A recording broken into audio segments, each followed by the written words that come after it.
Walhamdulillahi rabbil alamin, amma ba'd. Terlebih dahulu seperti biasa, marilah sama-sama kita menyatakan setinggi-tinggi kesyukuran kehadrat Allah Subhanahu wa taala kerana dengan limpah kurniaannya sekali lagi kita diberi kesempatan, peluang dan paling penting kekuatan oleh Allah Subhanahu wa taala untuk kita bersama-sama sekali lagi tuan-puan bagi menyambung pengajian kitab kita. InsyaAllah malam ini kita akan masuk tajuk baru, iaitu perkara yang membatalkan sembahyang. Ini antara komponen yang basic di dalam protokol sembahyang. Selalu kita sebut tuan-puan, protokol sembahyang ini dia ada tiga komponen basic ataupun komponen wajib, dan selebihnya ialah sunat ataupun dua perkara sunat. Yang basic pertamanya nama dia ialah peraturan sah sembahyang. Itu yang basic yang pertama. Tapi tidak disebut dalam kitab kita ini. Kitab kita ini dia tidak ikut struktur dia. Dia orang panggil apa? Dia campur. Dia tak ikut struktur dia. Kalau ikut struktur, tajuk yang pertama peraturan sah sembahyang dulu. Komponen kedua masuk dia panggil syarat sah melaksanakan 13 rukun. Itu komponen kedua. Dalam kitab kita akan sebut. Dan ketiga baru masuk kalau ikut struktur dia, ketiga perkara batal sembahyang. Tapi kitab kita ni tuan-puan dia masuk perkara batal dulu. Baik.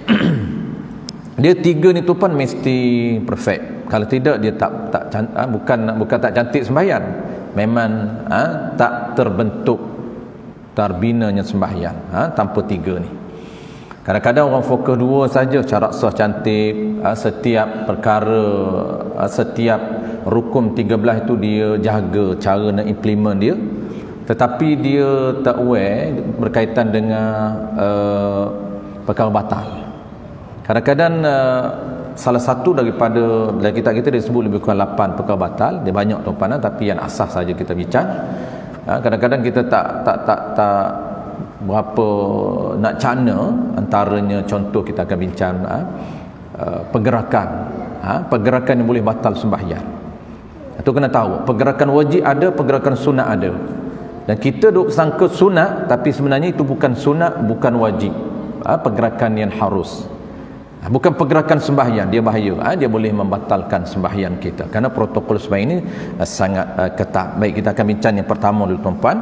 Qala al-musannif rahimahullahu ta'ala, muka surat 30, sebab-sebab yang membatalkan sembahyang, sebab-sebab yang membinasakan sembahyang kita, menyebabkan sembahyang kita tuan-puan di reject, tidak akan diterima oleh Allah Subhanahu wa taala, kena repeat balik. Itu status kita sembahyang yang tak sah, menyebabkan kita wajib qada balik. Kalau sekiranya dah habis waktu, kalau waktu masih ada lagi, wajib kita ulang balik.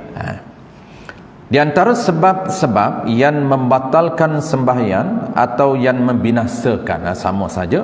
Membatal ini bahasa syarak, maksud batal ini iaitu binasa, atau yang membinasakan sembahyang. Binasa ni maksudnya sembahyang kita tidak dikira, tu makna binasa. Sebab tuan-puan, sembahyang kita dikira berdasarkan kuota kita. Kita hidup berapa lama. Contoh 50 tahun tuan-puan dia tolak 15. 15 itu tidak dikira. 45 tahun kuota kita. Wajib cukup. Tak cukup satu, maka akan ada penalti dia. Kita panggil tak cukup satu akan didenda. Denda tu kalau di sana akan dibakar dalam neraka berdasarkan kesalahan dia. Kalau satu kali tinggal sembahyang yang sengaja, maka akan dikenakan penalti. Baik, itu maksud binasa. Binasa tu maksud dia sembahyang kita tidak dikira. Seperti berikut, dia ada lebih kurang 8. Ada 9, 10, banyak. Ada 10. Baik. Qala al-musannif rahimahullahu ta'ala. Satu daripada 10 perkara yang membinasakan sembahyang kita, apa dia? Percakapan yang berlaku di dalam sembahyang dengan sengaja. Yang ini mudah, tuan-tuan. Mudah dan jarang kita berlakulah. Bercakap dan sembahyang ni janganlah. Percakapan yang berlaku di dalam sembahyang dengan sengaja, serta dia tahu haram bercakap di dalam sembahyang. Walaupun beberapa huruf yang tidak difahami maknanya, asalkan bercakap, walaupun tak memahami makna yang dia bercakap, dia menggunakan bahasa dia tak faham, ataupun menggunakan ataupun satu huruf, kalau dua huruf ke atas dia bukan perkataan, dia ke huruf. Kalau dua huruf ke atas, sama ada bahasa diguna untuk faham ataupun tidak, batal sembahyang. Ataupun satu huruf yang difahami maknanya, kalaulah satu huruf, dia nak huruf itu dipahami makna dia, baru batal. Siapa yang faham? Penutur, bukan orang lain. Orang yang dengar faham, tapi orang yang tutur tak faham, tak batal. Satu huruf.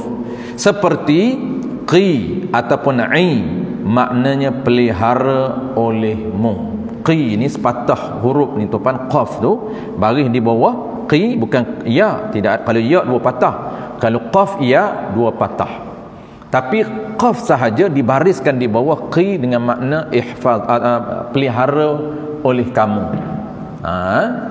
Maka kita faham, kita bercakap itu faham qi saja, kita tahu makna qi itu, maka batal sembahyang walaupun satu huruf, bukan satu patah. Kalau satu patah dan lebih dah, dia dua huruf ke atas, batal sembahyang, sama ada faham ataupun tidak, ataupun satu huruf yang dipahami, batal sembahyang.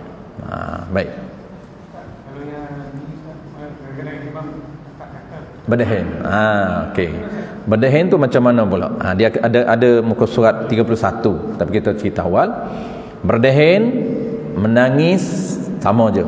Di cerita di sebelah tu, berdehin, menangis, mengeran.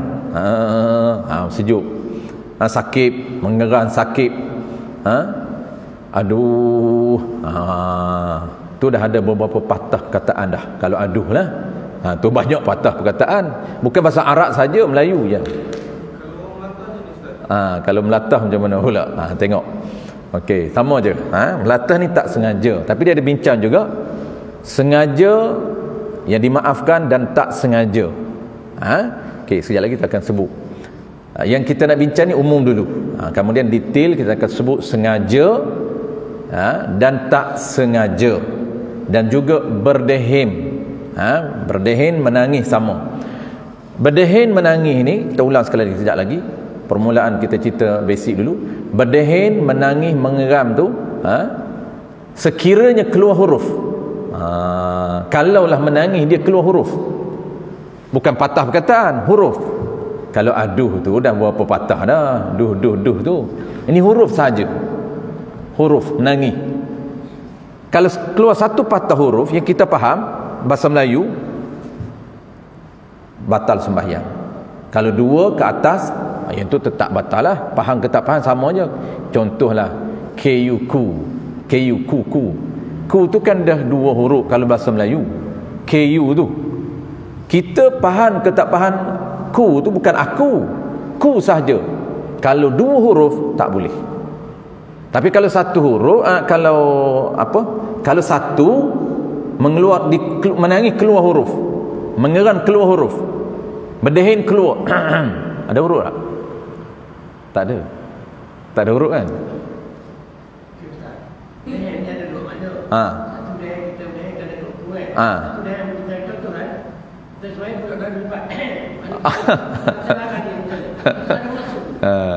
Berdehin ada dua maksud.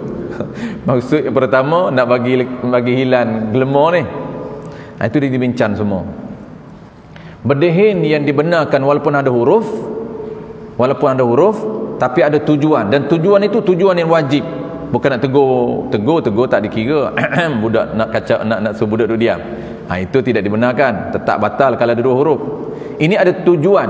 Tujuan itu wajib ke sunat? Kalau bacaan itu wajib, kalau tak berdehim tak boleh baca. Yang tu boleh berdehim walaupun keluar huruf dua, itu dimaafkan. Tapi ulama kata kalau bacaan tu sunat, berdehim yang keluar huruf tak dibenarkan. Ini dia ada khilaf pada bacaan sunat, dia khilaf. Contoh baca surah kan sunat.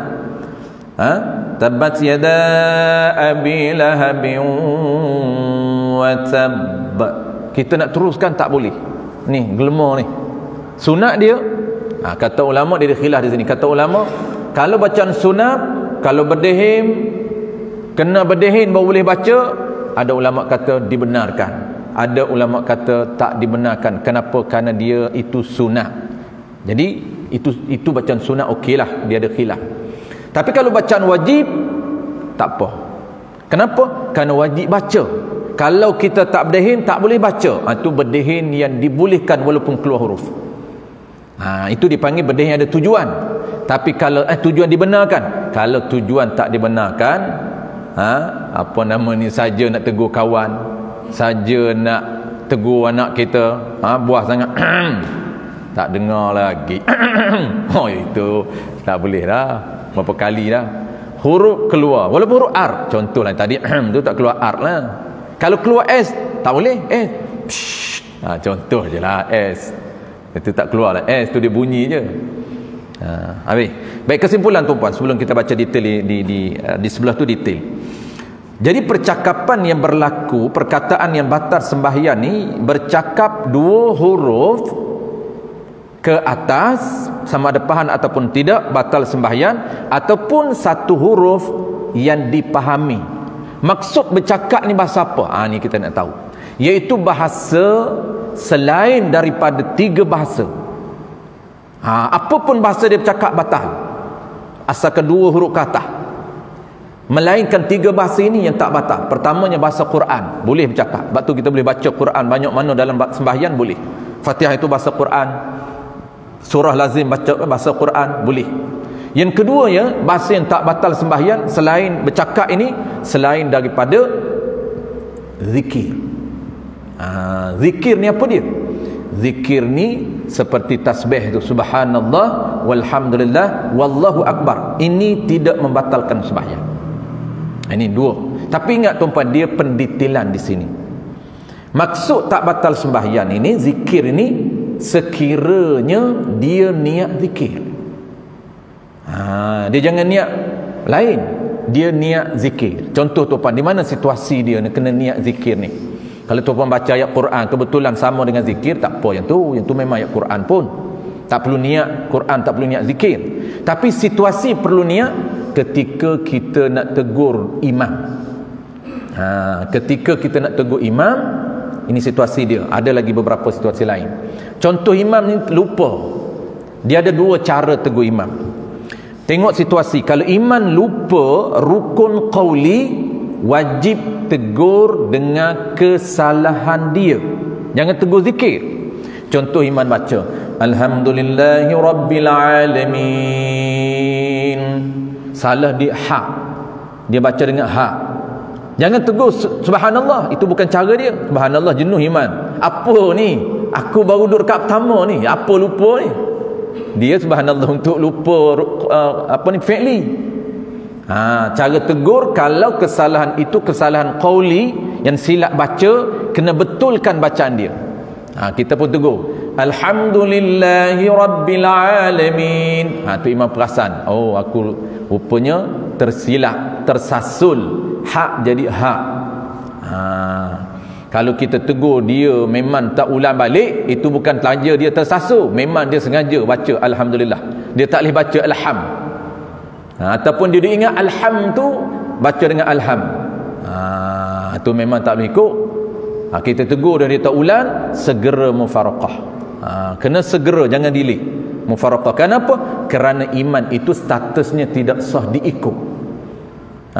Formula dia tuan-tuan, dia ada formula dia. Macam mana secara umumnya untuk nak ikut imam umumnya, iaitu tiap-tiap iman yang sah dirinya sembahyang, sah diikut. Kalau sah diri dia sembahyang, sah diikut. Itu formula umum. Bukan sunat, umumnya sah, bukan sunat. Sunat dia ada kriteria dia. Macam mana iman yang sunat diikut? Dia ada kriteria dia. Ini kita kira umum, boleh ikutlah dia, kira sah ikut.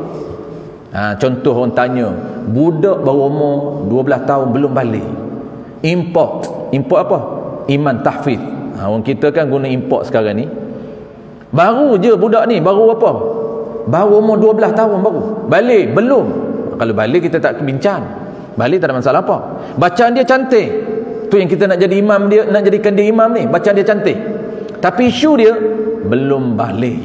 Adakah sah kita ikut dia? Jawab dia tuan-puan, syarat sah ikut syarat sah nak jadi imam, sah sembahyangnya. Maka mumayyiz ini tuan-puan, syarat sah ibadat dia lebih rendah, tak balik, tak disyaratkan balik, iaitu syarat dia mumayyiz. Orang umur 12 belum mimpi lagi tu, belum balik, nama status dia lah mumayyiz. Dia masih dipanggil kanak-kanak, belum dewasa lagi. Kanak-kanak ada dua. Pertama, kanak-kanak belum mumayyiz, umur 5 tahun belum mumayyiz, 6 tahun belum mumayyiz. Ini belum matan lagi apa dia punya minda dia, belum matang. Apabila umur 7 tahun ke atas ataupun 8 tahun ke atas, mula masuk tempoh matan. Tempoh matan tu dalam bahasa fiqh dipanggil mumayyiz.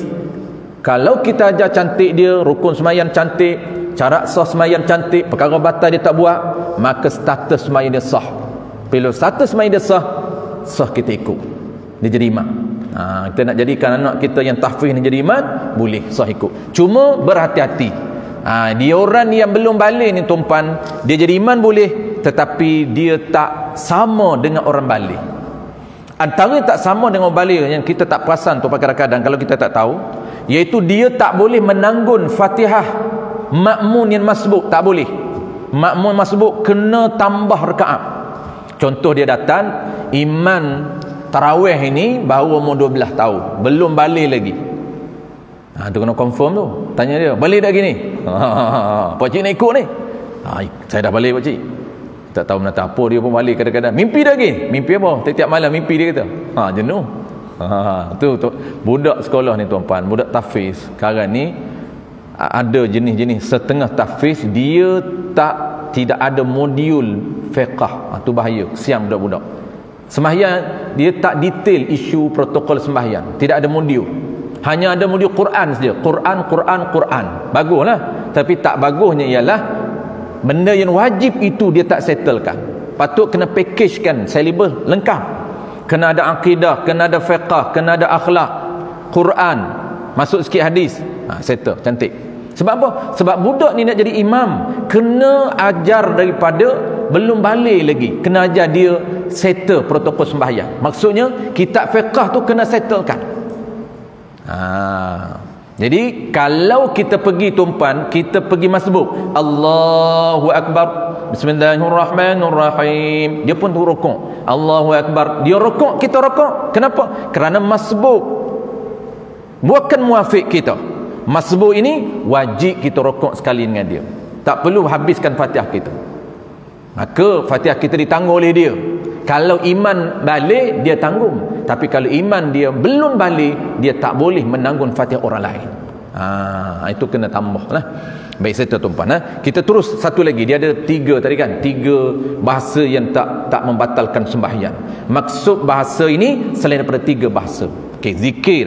Bahasa yang kedua zikir. Zikir ni situasi yang perlu kita niat. Kalau kita nak tegur imam tuan-puan, kena niat zikir. Jangan kita niat tegur dia, batal sembahyang. Itu bahaya. Akan datang kita bincang perkara batal sembahyang, kita ubah, kita niat lain daripada niat sembahyang. Sembahyang mula takbir Allahu Akbar, dia panggil jazam, kena tetap niat sembahyang, jangan ubah kepada lain.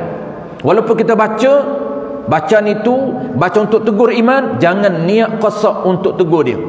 Kena ada niat zikir, ataupun yang kedua niat zikir serta tegur dia, boleh. Itu 2 cara niat yang tidak membatalkan sembahyang. Jangan kita kosak niat semata-mata nak tegur dia. Sebab apa? Sebab tak kita mengubah jazam, oleh panggil hai'ah sembahyang. Jadi kalau kita nak guna subhanallah, maka kita kena niat aku zikir, ataupun niat zikir serta tegur dia. Ataupun ada setengah ulama kata yang ketiga, nama dia yang ketiga ini tak niat apa-apa, itlaq. Itlaq ni tak terlitah zikir, tak terlitah nak tegur dia, subhanallah. Bila sebut subhanallah? Ketika iman terlupa rukun fi'li. Kalau terlupa rukun qauli, sebut benda yang dia terlupa, sebut benda yang dia tersilap. Kalau dia terlupa fi'li, dia tambah rukun, nak naik ke rakaat kelima, kita pun sebut subhanallah. Dia terlupa rukuk, terus sujud, subhanallah. Itu cara kita interaksi dengan imam. Baik, bahasa yang ketiga tak batal. Yang tak batal dalam sembahyang menggunakan bahasa yang kita panggil doa. Doa tak batal. Tapi doa apa? Doa dalam bahasa Arab. Tak boleh doa dalam bahasa Melayu. Ini orang tanya ni.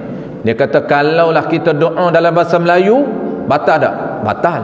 Tapi dalam hati, dalam hati tak apalah, bukan perkataan. Yang batal sembahyang ni perkataan, bercakap ni. Kalau bercakap dalam hati, tak apa, kerana dia tidak ada suara, tidak ada huruf. Dan hati duk cakap, ya Allah, murahkanlah rezekiku ya Allah, berikanlah kesihatan kepadaku ya Allah, berikanlah ketenangan kepadaku ya Allah. Dalam hati tak membatalkan sembahyang. Kenapa? Kerana doa dalam hati. Tapi kalau doa itu menggunakan bahasa lain dalam sembahyang, tak dibenarkan. Dia hanya bahasa Arab saja. Baik, settle tuan-tuan. Itu maksud percakapan yang batal sembahyang, iaitu percakapan selain daripada tiga. Percakapan selain daripada bahasa Quran, selain daripada zikir, selain daripada doa. Habis. Ya? Takbir intiqalah. Okey, sama juga. Situasi yang kedua. Situasi pertama tadi kita sebut ada situasi boleh membatalkan sembahyang kalau silap niat. Apa dia? Iaitu tegur imam. Kalau dia niat semata-mata zikir, boleh membatalkan sembahyang.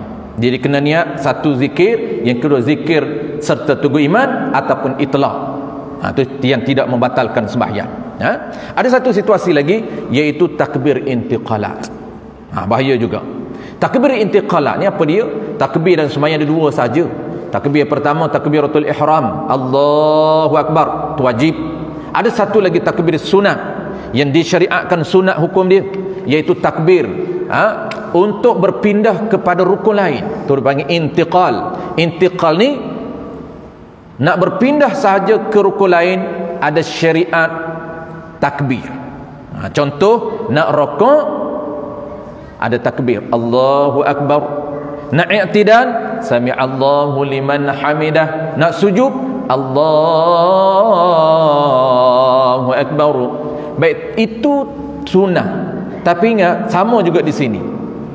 Jangan kita takbir ini niat apa dia? Ini takbir. Niat apa dia? Niat supaya makmum dengar. Kalau kita imam, kalau kita makmum tak ada isu apalah. Takbir Allahu akbar. Nanti kalau yang bahayanya ialah kalau dia imam. Biasa dia takbir kuat, Allahu akbar, pelitah di hati dia supaya makmum di belakang boleh dengar. Ini disebut dalam kitab Furu'ul Masail, dalam kitab Kashful Lisam. Kalau semata-mata takbir intiqalat supaya makmum dengar, boleh membatalkan sembahyang. Jangan ada mesej untuk lain. Jangan ada niat untuk makhluk, dia panggil. Tak boleh. Lepas tu nak buat macam mana? Kalau nak niat juga, niat zikir.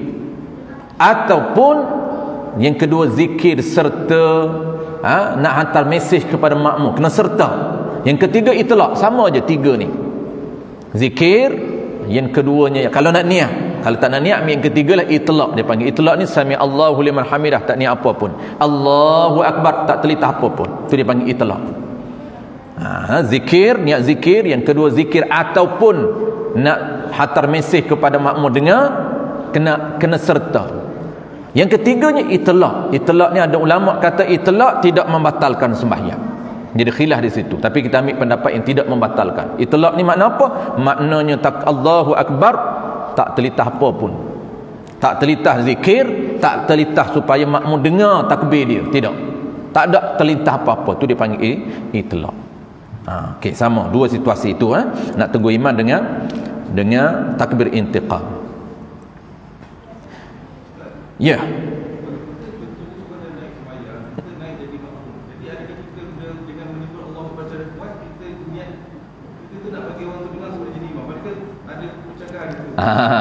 Okey.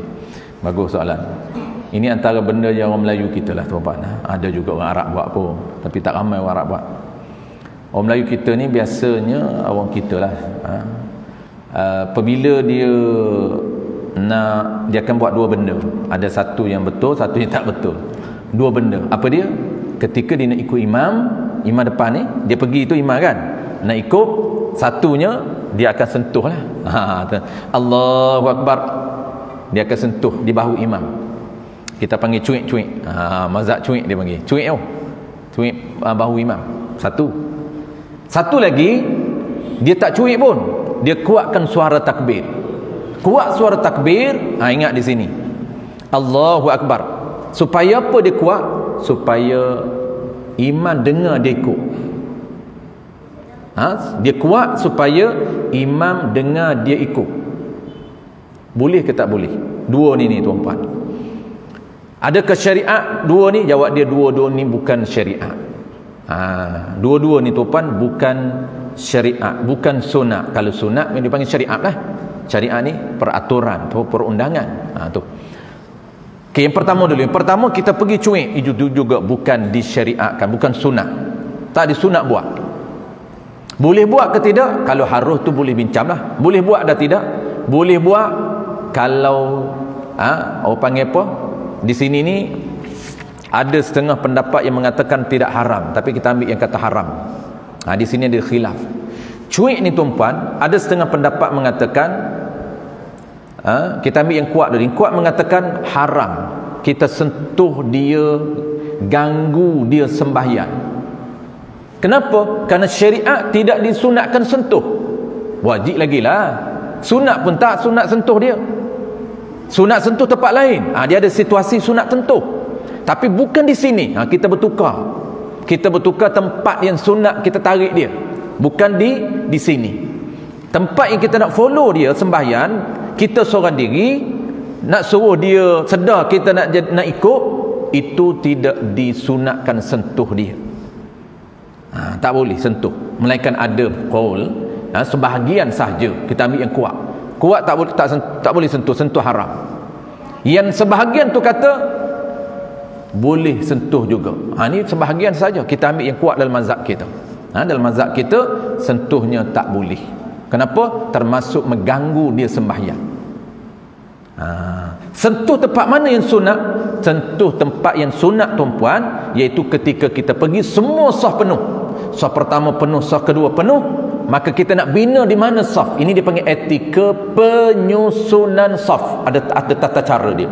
Yang sunatnya ialah berada center di belakang betul-betul imam. Jangan ambil di belah kanan, jangan ambil belah kiri, jangan ambil di apa ni, di tengah ni, 1/2 ni. Jangan ambil di tengah betul-betul. Imam duduk sini tuan-puan, kita nak bina saf baru, kena bina belakang imam betul. Yes, kena betul-betul imam.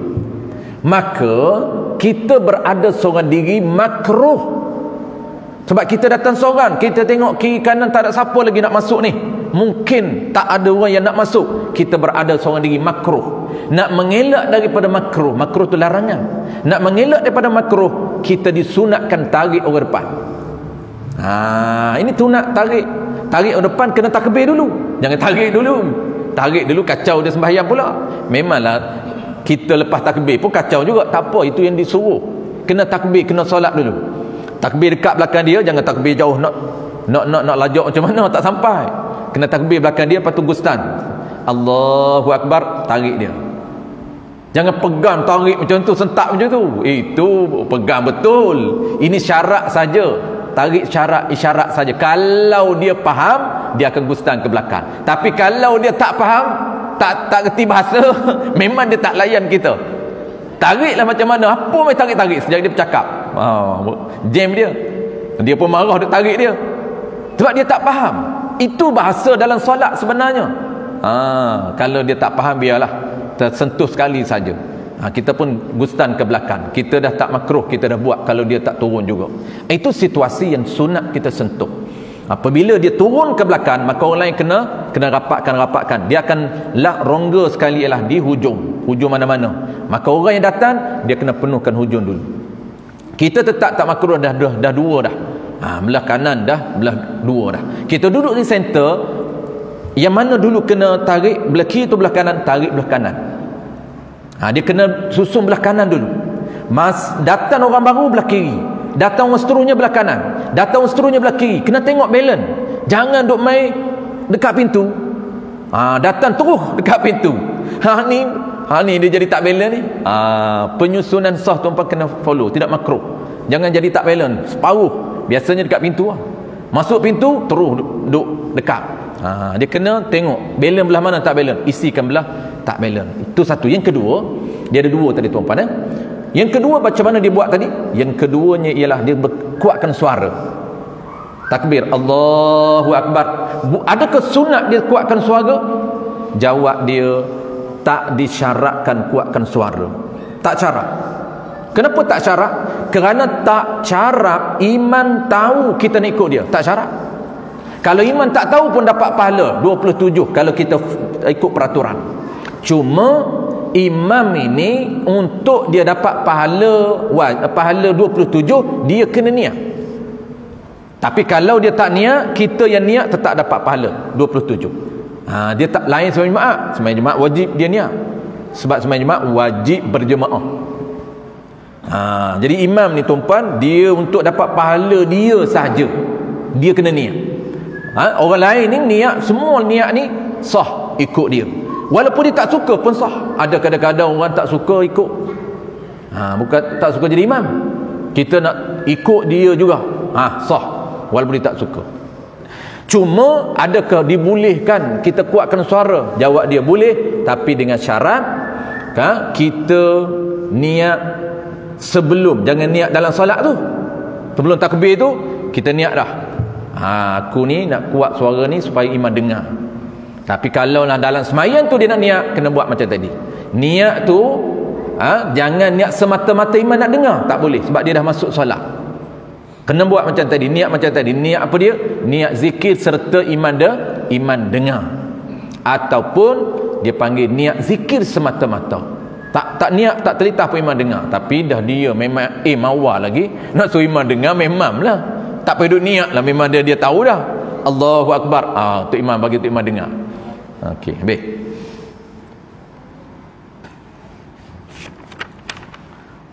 Qala al-musannif rahimahullahu taala. Kita detailkan sikit tuan-tuan. Sebaliknya tu. Baik, sebelum tu ada sikit lagi tadi tak habiskan, iaitu sabda Nabi.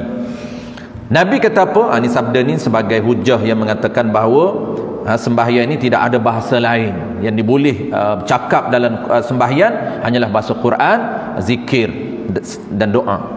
Nabi kata, inna hazihi salata la yasluhu fiha syai'un min kalamin nas, innama huwa tasbih wa takbir wa qiraatul Quran. Ini saja.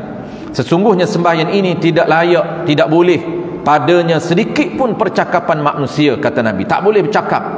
Sesungguhnya ia sembahyang ini bercakap yang bolehnya, kata Nabi, tasbih, takbir dan juga bacaan Al-Quranul Karim. Itu saja yang dibolehkan.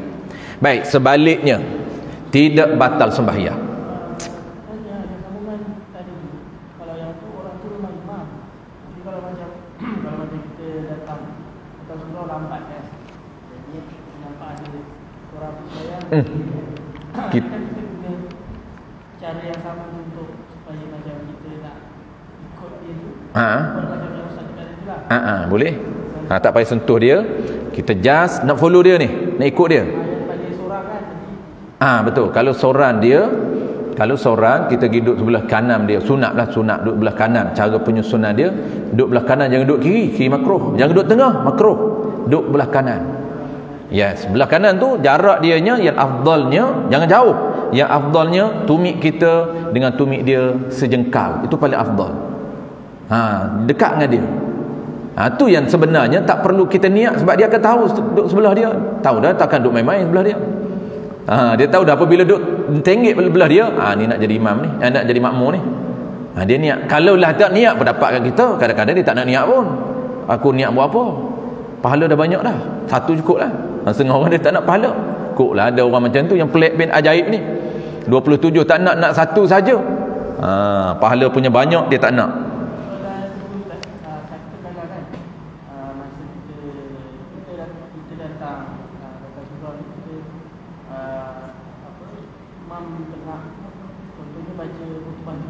Oh, okey. Sebab kan ada dia tu bila sebut bukan jumpa lah, maksudnya kuliah tu. Tak terauto, tersebut. Okey. Kita sebut dalam solat, selawat dalam solat. Selawat dalam solat. Selawat dalam solat ni boleh. Ke tahiyat akhir boleh tahiyat akhir ada selawat. Allahumma salli ala sayyidina Muhammad kama sallaita ala Ibrahim. Memang selawat tu. Selawat nak atas Nabi dan juga selawat ke atas Nabi Ibrahim. Tapi kita ni contohnya kita selawat yang bukan tempat dia. Adakah boleh? Selawat bukan tempat dia. Kalau sengaja, ni kira sengaja dulu. Barulah kita tak tersengaja, tak sengaja tak apa. Selawat kalau tak sengaja boleh. Tapi kalau sengaja dia baca selawat dalam bukan tempat dia. Baca bukan tempat dia. Tempat dia ni ialah selepas tahiyat akhir. Allahumma salli ala sayyidina Muhammad. Selepas tahiyat akhir selawat dia. Selawat yang wajib. Allahumma salli ala sayyidina Muhammad itu selawat wajib selepas tahiyat akhir. Tiba-tiba dia pindah tempat lain. Adakah batal? Jawab dia, pindah tempat lain tak membatalkan sembahyang. Cuma ada khilaf pada mana? Khilaf pada nak kena sujud sahwi ataupun tidak. Dia ada perkara sujud sahwi, kita akan bicarakan datang dengan sebab memindahkan rukun tempat lain. Itu ada akan datang. Tapi dia sudut batal tidak. Selawat. Habis. Sebaliknya tidak batal sembahyang percakapan yang berlaku dengan tidak sengaja. Seperti terlupa atau tersasul. Ia di dalam sembahyang. Dia terlupa, tersasul dengan syarat sedikit. Sedikit ni berapa? Akan datang. Dia akan cerita bawah tu. Nan patah perkataan. Sedikit. Bukan sedikit di sisi kita. Sebab tu kita nak belajar tuan-tuan. Kenapa kita nak study ni? Sebab kita nak tahu dari sudut peraturan syarak. Kalaulah kita tak study tuan-tuan, terlupa tak apa. Ya, tak apa tu maksud ada lagi syarat. Ketetapan yang syarak buat. Maksud tak apa itu? Terlupa ataupun tak sengaja bercakap sedikit. Apa maksud sedikit pula? Kalau kita kata sedikit tu dah 3 patah lah. Boleh jadi sedikit tu. Kalau banyak sembang ni tak berhenti. Kita dikira andai saja, mudah je kita. Dia ada penetapan dia. Ada peraturan siap. Allah gubal dah peraturan dia. Cakap yang sedikit, kalau tak sengaja dimaafkan. Tersasul lah maksud dia. Dimaafkan. Sedikit tu tak lebih 6 patah perkataan. 6 patah. Apa maksud 6 patah? 6 ayat. Bukan 6 patah bilangan kita, tidak. Ini bukan vocab, bukan bilangan vocab, tidak. 6 patah di sisi syarak. 6 patah di sisi syarak maksud dia 6 ayat. Dari mana? Satu ayat lengkap.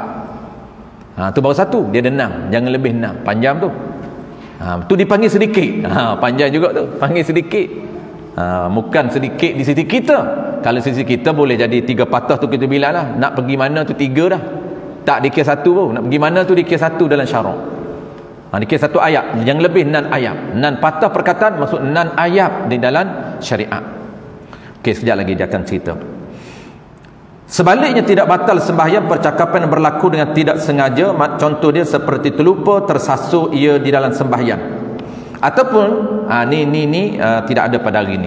Ataupun jahil tentang hukum kerana jauh daripada ulama. Kenapa dia tak tahu bercakap sedikit yang boleh membatalkan sembahyang? Bercakap yang panggil apa? Bercakap yang sengaja dulu. Bercakap yang sengaja ataupun bercakap sedikit dengan sebab dia ni jahil. Kenapa dia jahil? Kerana dia jauh daripada ulama. Tu. Terlupa. Silap. Terlupa atau tersasul dalam sembahyang ni, terlupa atau tersasul di dalam sembahyang ni, ataupun jahil tentang hukum sembahyang itu. Kenapa jahil? Kerana jauh daripada ulama. Sedangkan ia baru memeluk Islam. Jika sedikit percakapannya pada adab. Betul. Maksud tersasul dengan terlupa jika sedikit, ataupun sekiranya dia bercakap ini bukan kerana terlupa, bukan kerana tersasul, tetapi kerana jahil. Dia bercakap ini sedikit ini bukan kerana terlupa, bukan kerana tersasul, tetapi kerana dia jahil. Kenapa dia jahil? Kerana dia baru masuk Islam dan ataupun dia jauh daripada ulama.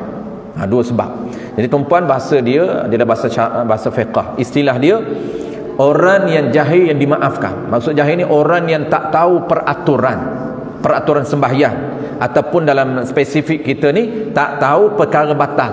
Yang kata bercakap yang boleh batal sembahyang, cakap sedikit batal juga. Yang tak batal tu sekiranya terlupa ataupun tersasul, itu tak batal. Tapi kalau dia bercakap sedikit bukan kerana tersasul, bukan kerana dia terlupa, batal juga.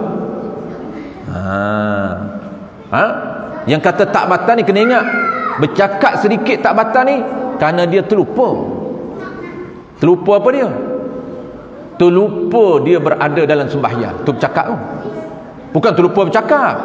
Cakap memang dia ingat lah, macam mana terlupa bercakap. Tu jenis nyayuk. Ini dia terlupa, rupanya dia dalam sembahyang. Punya dia jenis bercakap. Orang panggil tok memang dia jenis, orang panggil apa, jenis cakap tak berhenti. Dan sembahyang pun tersemban boleh. Apabila dia ingat sembahyang rupanya. Tu dia panggil terlupa. Dia ni dia dalam sembahyang, bukan terlupa dia bercakap, tidak, terlupa dia sembahyang. Kalau terlupa sedikit dimaafkan. Dan satu lagi yang kata terlupa, yang kata sedikit dimaafkan ni, sekiranya dia ini jahil. Jahil dengan sebab apa? Ada dua sebab jahil dimaafkan. Ini tidak ada pada kita lah. Pertamanya, dia tak tahu ni, dia kata bercakap sedikit tak boleh ni. Pertama dengan sebab apa? Dengan sebab dia baru masuk Islam. Sebab pertama. Apa maksud baru? Nak hukum nilai baru dia. Baru ini dinilai pada mula dia mengucap dua kalimah syahadat, dengan dia buat kesilapan itu, dikira baru. Baik, tempoh baru ini, tempoh dikira pada uruf, pada adab. Macam mana kira pada adab? Orang baru masuk Islam, maka kewajipan dia kena belajar apa? Kewajipan dia kena belajar basic, yang nama dia fardu ain. Kena belajar akidah, kena Tuhan, ciri-ciri ketuhanan dia fokus. Yang kedua, tata cara sembahyang. Dua. Maka baru beberapa bulan tak sempat lagi dia belajar modul sembahyang dalam tajuk perkara batal ini. Dalam perkara yang kata bercakap sedikit ni boleh batal, walaupun sedikit tak boleh, batal juga sembahyang. Dia tak sempat lagi tajuk tu, cover tajuk tu. Kenapa? Kerana baru sangat. Itu panggil ni baru. Kalaulah dah bertahun-tahun dah pada adabnya, kalau 3 tahun contoh dah sempat dah cover tajuk basic, tiba-tiba dia tetap tak tahu lagi, tidak dimaafkan. Tak dipanggil baru masuk Islam, dah dipanggil lama dah. Orang tak panggil mu'allah dah. Kita je duk panggil mu'allah bertahun-tahun. Mu'allah kita masuk Islam berapa ni? 10 tahun duk minta sedekah lagi. Kita pun duk kata mu'allah lagi. Berapa ni? Saya dah masuk 10 tahun dah. 10 tahun dah. Alim pada kita kalau mengaji. Kita ni orang panggil kes tak tahu ni, pasal kita pun tak mengaji juga. Kita ni berapa ni? Kita ni asli. Nenek kita masuk Islam, kita tak perlu mengucap. Jangan duk tunggu mengucap kita ni. Kita ni dipanggil Islam syahadah, Islam keturunan. Nenek moyang kita dulu Islam, kita tak perlu mengucap. Tak perlu dah kita. Dia panggil Islam kita Islam keturunan. Maka Islam keturunan ini yang dia tak berapa ada excited nak belajar ni, kerana dia perasan boleh dah, kerana keturunan Islam. Orang baru masuk Islam tu dia excited lah, baru ni nak kena mula awal. Kalaulah uruf kata 3 tahun tu dah cover semua basic, maka dia buat salah tak dimaafkan. Itu satu. Yang kedua, dimaafkan dengan sebab jauh daripada ulama. Pertama, baru masuk Islam. Yang kedua, dia tak tahu bercakap sedikit yang membatalkan sembahyang. Cakap banyak lagi batal lah. Cakap sikit pun dia tak tahu rupanya batal sembahyang. Cakap sikit pun, cakap bahasa yang selain daripada 3 bahasa tu, selain daripada bahasa Quran, selain daripada zikir, selain daripada doa, cakap tak boleh. Rupanya dia tak tahu. Kenapa dia tak tahu? Kerana jauh daripada ulama. Maksud ulama ni apa tuan-puan? Orang yang boleh ajar tajuk tu. Bukan orang alim besar ni, tidak. Orang yang boleh ajar tajuk tu, tajuk perkara batas sembahyang, tajuk syarat sah sembahyang. Maksud dia protokol sembahyang lah, ada orang boleh ajar. dia jauh. Maksud jauh ni tuan ada dua. Pertama, jauh dari sudut jarak, memang jauh sampai dia tak mampu pergi, tak kira 2 marhalah, tidak. Kalau lebih 2 marhalah dia mampu, wajib pergi. Contoh, dia ada keuangan, dia ada kemampuan kenderaan. Yang ustaz yang boleh ajar protokol semayam duduk di mana? Duduk di Kedah 300-400 km. Mampu tak? Mampu, wajib dia pergi. Tak dikira jauh. Kenapa? Kerana dia mampu. Kenderaan dia pecut sekejap je. Ambil kunci tu apa, dia tekan minyak, tak sampai 7 jam, 4 jam sampai Kedah, tak berhenti, non stop. Dikira dekat? Tak. Dikira jauh? Tak. Dikira dekat. Tapi kalau dia tak mampu tuan-puan, keuangannya tidak ada, ataupun dia panggil kenderaan pun payah nak cari, dah tak, keuangan tak ada, walaupun dekat, walaupun 30 km dia tak mampu pergi, dikira jauh. Tu kita hari ni tak ada lah tuan-puan, belakang rumah kita je. Memang sebab tu ni tak masuk kita ni, bincang saja info. Sebab tuan-puan, saya biasa dengar ada orang cakap apa, dia cakap, ustaz saya jahil kerana dimaafkan. Pandai-pandai dia. Saya tak tahu. Dia tak tahu. Baik semua tak mengaji kalau macam tu. Siapa pun tak ada lahir-lahir tahu. Dia kata saya tak tahu. Yang kata cakap tak boleh ni, yang kata berdeheng keluar huruf tak boleh ni. Keluarlah kalau keluarlah. Dia kata saya tak tahu. Dimaafkanlah kerana saya jahil. Tidak dimaafkan. Hanya dimaafkan 2 sebab saja. Pertama, jauh daripada ulama. Yang kedua, baru masuk Islam. Jauh daripada ulama yang kedua, dia 2 makna. Yang keduanya dengan sebab ada halangan. Yang tadi jarak. Yang pertama dengan sebab ada halangan untuk sampai ke tempat itu. Halangan apa dia? Ancaman nyawa dan harta saja dia ambil kira. Ancaman nyawa dan harta. Kalau dia pergi tuan-puan, nyawa dia terancam. Ada orang takak tengah jalan, dia colik dia, takut kena colik. Ataupun kalau dia tinggal, rumah dia akan menceroboh. Harta dia banyak sangat simpan di rumah. Semua harta dia, pembendaharaan dia letak di rumah, tak simpan di bank pun. Tak boleh tinggal pencuri datang. Itu dimaafkan, dia tak keluar rumah. Ustaz duduk depan rumah saja, tapi nak tinggal tak boleh. Itu dikira jauh juga daripada ulama. Tu tak ada tuan-tuan hari ni, jangan nak cari. Memang tak ada yang kata jauh daripada ulama. Semuanya dekat dengan ulama. Habis sikit lagi tuan-tuan, kita nak insya. Begitu juga settle. Yang tu bercakap yang tak batal ni terlupa ataupun tersasut, bercakap sedikit yang tak batal ni dengan sebab terlupa dan tersasut, dan bercakap sedikit yang tak batal ni dengan sebab jauh daripada ulama ataupun dengan sebab baru masuk Islam. Baik, habis. Begitu juga batal sembahyang jika ia berdehim. Ni yang abang tanya tadi. Berdehim ataupun menangis. Ada orang menangis dalam sembahyang tuan-puan. Menangis dengan tu imam menangis, dia pun menangis juga. Tak tahu apa pun tak apalah, asalkan menangis je. Pergi di Mekah tuan-puan, tu imam menangis, kita pun Allah di Mekah tuan-tuan, sentak, sayu. Balik rumah payah nak menangis. Menangis kita ni adakah batal sembahyang? Jawab dia, tak semestinya auto batal sembahyang. Ni menangis, berdehin, mengeran sakit, ataupun menghembuskan dengan mulut ataupun dengan hidung. Hembus dengan mulut. Anak-anak duk ingat ataupun halau kucing. Tengok kucing nak makan lauk, nak ambil duduk semayam. Ada orang buat tu, yang buat main-main. Memang dia buat. Yang kucing tu jarang-jarang rumah dia belah kucing. Dia biasa duk buat anak dia tengok anak nak main handset. Nak main handset abah.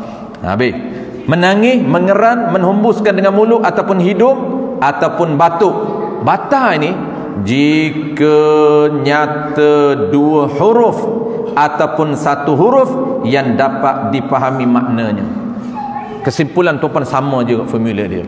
Kalau menangis, berdehim, mengeram dan menghembus dengan mulut ataupun batuk, yang batal ini sekira keluar 2 huruf ke atas. Keluar huruf. Batuk keluar huruf. Standard batuk dia. Ada batuk orang kaya keluar huruf. Macam mana kita nak buat tak reti? Ada huruf, bukan patah. Patah lain. Patah ni satu patah perkataan ni kena ada patah. Kalau kata dia berdehin keluar aku, itu patah aku tu. Satu patah perkataan ni tak. Huruf pun dikira, ku pun dikira. KU kan 2 huruf tu. Ku tu. Kalau ki ki dia faham tak? Ki ni, kalau ki air tu memanglah ki dalam bahasa Arab. Ki, kalau dia faham, qaf tu dibariskan, kalau dia faham batal, kerana satu huruf yang dipahami. Ni kita cerita dua huruf dulu. Kalau menangis berdehin, keluar dua huruf ke atas, sama ada faham atau tak faham, batal sembahyang. Atau ni satu huruf yang dipahami. Kalau satu huruf K saja faham, batal. Kalau tak faham, tak batal. Tu. Jadi kita biasa duk dengar umum, menangis tak boleh, berdehin tak boleh, batal. Maksud batal tu sekiranya ada huruf. Cuma nak bentuk huruf ni mudah je tuan-tuan. Huruf Melayu ni mudah je. Ki tu dah jadi Melayu dah. Ki air tu. Ki, S, R, satu huruf je. Tu yang kata ulama jaga tu, takutlah kita berdehin tu terbentuk satu huruf yang kita faham huruf itu. Ataupun dua huruf yang faham tak faham. Habis last sekali. Kita habiskan satu malam ni, kedua kita sambung bulan depan.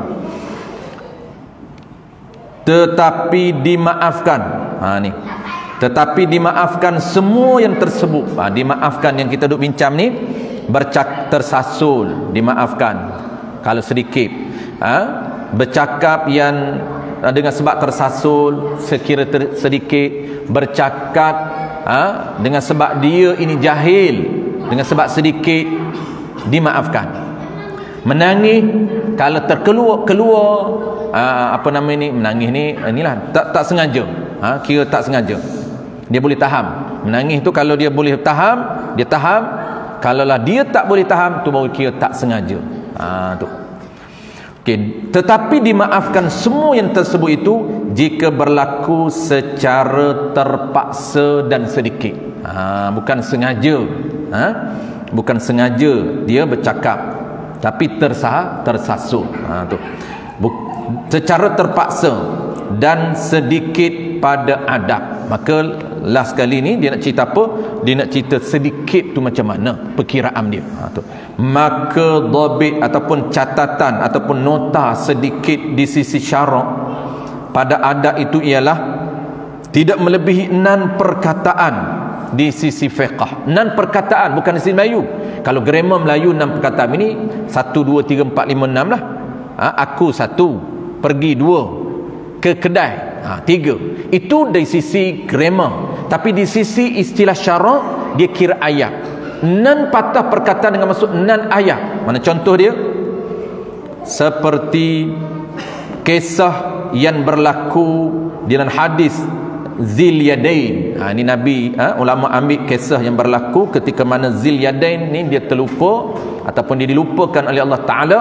Dia sembahyang zuhur, kemudian dia keluar, dia lepas zikir itu, dia bercakap, bersembang dengan sahabat, baru dia sambung balik.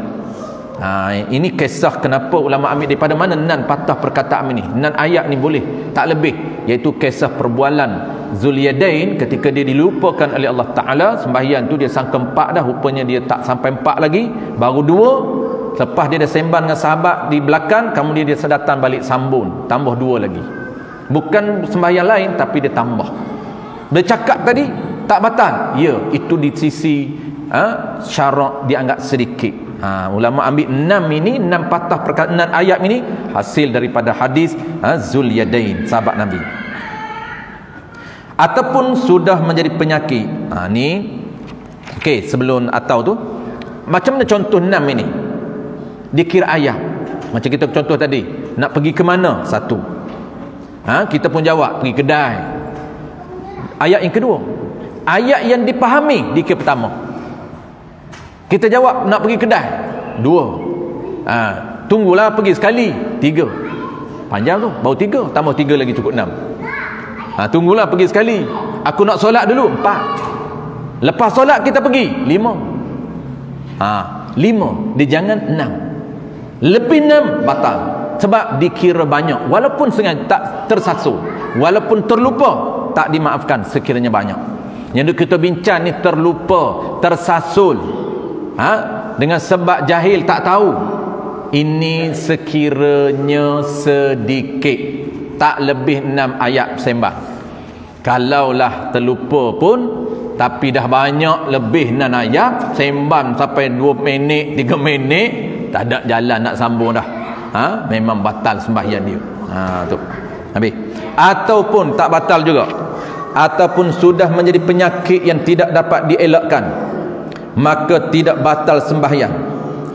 Atau penyakit yang tidak dapat dielakkan. Penyakit tak dapat dielakkan ni dia jenis tak boleh kontrol bercakap. Ada ke bercakap? Kalau ada, hak bergerak ada. Hak bergerak tak boleh kontrol. Hak macam penyakit Parkinson tu kan. Tu okey, bergerak ni kita akan bincang akan datang. Formula pergerakan dalam sembahyang. Dalam sembahyang dia bergerak. Sambil jadi tengah jadi imam ke, kalau dia sembahyang seorang ke, Bismillahirrahmanirrahim, Alhamdulillahirabbil alamin. Dalam sembahyang dia bergerak. Sebab memang di luar pun macam tu. Tapi saya tanya dia, "Bang, sihat?" "Sihat." Memang macam tu. Itu tak batal sembahyang. Kalau dia bercakap dengan kita boleh tak boleh break, cakap tak boleh break. Cakap je, tak boleh nak break cakap. Itu dia panggil penyakit, tak boleh kontrol. Dalam sembahyang pun dia tak boleh kontrol. Dia nak kontrol ni, jangan bercakap, dia tahu batal, tapi ter juga. Itu tak batal sembahyang. Itu dia panggil atau penyakit. Yang tidak batal sembahyang tu penyakit yang menjadi penyakit yang tidak dapat dielakkan. Maka tidak batal sembahyang. Lihat kisah Zilyadain dalam perbahasan sujud sawi, wallahu a'lam. Insyaallah tuan-tuan, perkara batal yang kedua kita akan bincang bulan depan, iaitu pergerakan anggota berat. Kita akan bincang formula pergerakan dalam sembahyang. Antara topik yang penting tuan-tuan, ada 3 formula pergerakan dalam sembahyang. Kita akan bincang anggota berat dan juga anggota ringan. Ini dia formula, kita buat dalam bentuk formula untuk lebih mudah kita ingat. Kadang-kadang kita tuan-tuan agak bahaya kalau tak tahu formula pergerakan, sebab kita bergerak tanpa kita sedar. Itu bahaya. Wallahu a'lam. Bismillahirrahmanirrahim. Alhamdulillahirabbil alamin, wassalatu wassalamu ala asyrafil anbiya'i wal mursalin wa ala alihi wa ashabihi ajma'in. Allahumma faqihna fid din wa 'allimna ta'wil wa ja'alna minal ulama'il 'amilin wa ja'alna minal mukhlisin. Wa sallallahu ala sayyidina Muhammadin wa ala alihi wa baraka wa sallam. Walhamdulillahirabbil alamin.